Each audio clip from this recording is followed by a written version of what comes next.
So, have you ever felt an earthquake? Yeah. Raise your hand. Right. How does it feel? Bad. Shaking. Yeah. Shaking, right.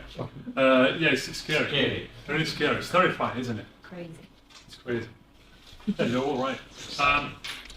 So in my life, I felt few earthquakes, some real, and some induced by simulators. So I started my career as a structural engineer, so I studied seismic design as well, and I ended up working at the U Center in Italy. So where is the European Center for Training and Research in Earthquake Engineering. It's a place where all the time they run a test on a full-scale building, the entire university campus shakes. So it's a very weird place to be. So in here, I've learned a very important lesson. It's not just important for me because I'm a designer, it's important for all of us. The lesson is, earthquakes don't kill people. Earthquakes don't kill people. Buildings do. This changed completely the way we look at where we stay all the time. So it's buildings that are killing people. It's the collapse of structures of the building. They are causing life losses. So this changed completely the way we look at our environment, really. So why structures collapse? So there are many factors. This is just a simplified version. You are all students, so you can get it really quickly. So the base force. So we have the shock waves coming from the ground, right? So and it's in the buildings at the base, where basically we have all the force concentrated because all the masses are concentrated here. So that's why light buildings are better, like wooden structure are definitely better than masonry structure because they are heavier. So the other factor is oscillation. So when the force goes through the building starts to oscillate. And it oscillates with its own natural frequency. Every single element, every single building has its own natural frequency. So with a bit of imagination, this is the Boss model. So you can imagine these are three buildings. Three buildings of the same mass, but different heights, and therefore different stiffnesses. So this one here has its own natural frequency, pretty low. So it's a low frequency building. The one in the middle is a medium frequency building. The shorter one, guess what, is a high frequency building. So which one do you think is more likely to collapse during an earthquake? A. C. Now it depends. It depends on another factor that is called resonance. Resonance is basically when the frequency of the shock waves hitting the building matches the same natural frequency of the building itself. So what's happening? We're going to simulate an earthquake, so be careful. Right, let's start with a low frequency earthquake.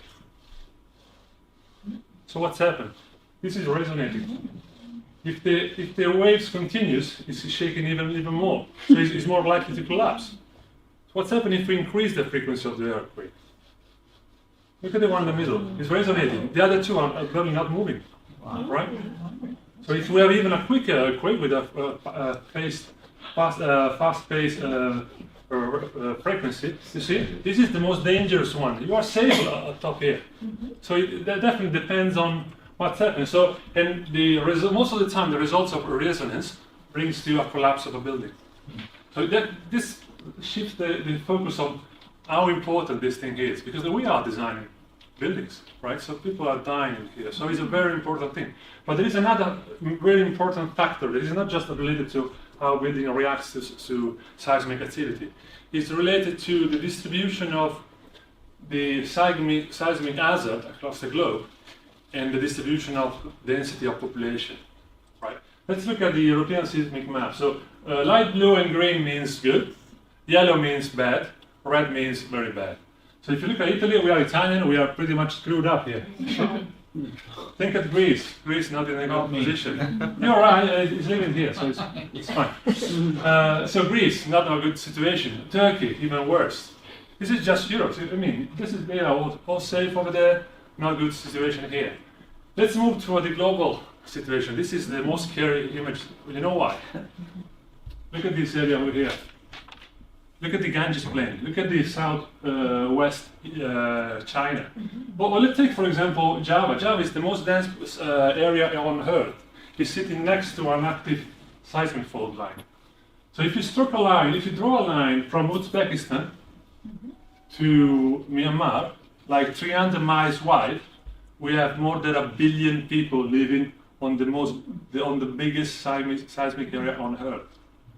So this is a scary thing. It's not like animals extinction or climate change. This is something that is happening now. And the problem is we have been forgetting all this happening like 2 or 3 generations before. So we have really bad memories, but we should remember what's happened years and years ago. So this is very scary. It's not the only situation. Look at here. They are trapped between mountains and oceans. Bogota, like 6 million people exactly on a fault line. So we are witness of a potential disaster coming soon. But earthquakes just happen. So there's nothing we can do with earthquakes, right? So we can't stop earthquakes and we can't predict earthquakes.